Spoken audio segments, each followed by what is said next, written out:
ভিডিওটা বানানো সহজ ছিল না, কারণ আজ আমি কোনো গল্প বলছি না, আমি বলছি আমাদের বাস্তবতা। এই ভিডিওটা কোনো শহরের নয়, এই ভিডিওটা আমাদের গ্রামের। কৃষ্ণপুর নতুনদিহ, পশ্চিমবঙ্গের পুরুলিয়া জেলা। পার্ট 1, গ্রামের বাস্তব অবস্থা। কৃষ্ণপুর নতুনদিহ এমন একটা গ্রাম যেখানে প্রায় কোনো সুবিধাই নেই। না ঠিকমতো পড়াশোনার সুযোগ, না ভালো জল ব্যবস্থাপনা, না নিরাপদ রাস্তা।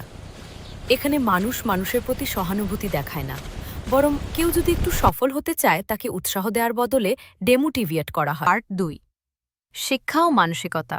এই গ্রামের প্রায় ৯৯% মানুষ আনএডুকেটেড, আর তার প্রভাব পড়ে পুরো সমাজে। এখানে ভালো মানুষ ধীরে ধীরে খারাপ হয়ে যায়, আর খারাপ মানুষ চালাকির জোরে ভালো সেজে যায়। এখানে পড়াশোনার কোনো পরিবেশ নেই, কারণ জ্ঞানকে নয়, এখানে পয়সাকে সম্মান করা হয়। পার্ট 3, টাকা, ক্ষমতা আর ভণ্ডামি। কৃষ্ণপুর নতুনদিহে একটা সত্য খুব পরিষ্কার: যার কাছে যত টাকা তার পাশে তত মানুষ। এখানে কেউ কারো গ্রোথ সহ্য করতে পারে না, সবাই সবাইকে হারাতে চায়। আজ যে মানুষটাকে 2 পয়সার জন্য সাপোর্ট করা হচ্ছে, কাল সেই মানুষটাই তোমার সন্তানের ফিউচার নষ্ট করে দিবে।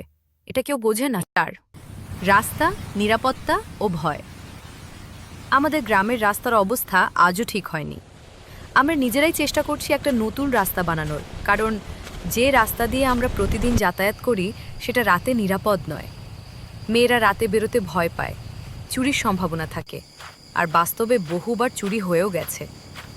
তবুও কিছু খারাপ লোকের জন্য আমাদের রাস্তা তৈরির কাজটা আটকে যাচ্ছে। হয় মূল বার্তা: আজ আমি কাউকে দোষ দিতে আসিনি, আমি শুধু চাই মানুষ বুঝুক, ভুল পথে না যাক, নিজের সন্তানের ভবিষ্যৎ 2 পয়সার জন্য বিক্রি না করুক। একটা গ্রাম তখনই এগোয় যখন সে সত্যকে সাপোর্ট করে, ভয়কে নয়। নতুনদিহ ছোট গ্রাম হতে পারে, কিন্তু এখানকার সমস্যাগুলো ছোট নয়। এই ভিডিও বানানোর একটাই উদ্দেশ্য: সত্যটা সবার কাছে পৌঁছানো। চুপ না থেকে কথা বলা, কারণ পরিবর্তন চুপ করে আসে না। RJ king. আমি গ্রামের বিরুদ্ধে নই, আমি গ্রামের ভবিষ্যতের পক্ষে।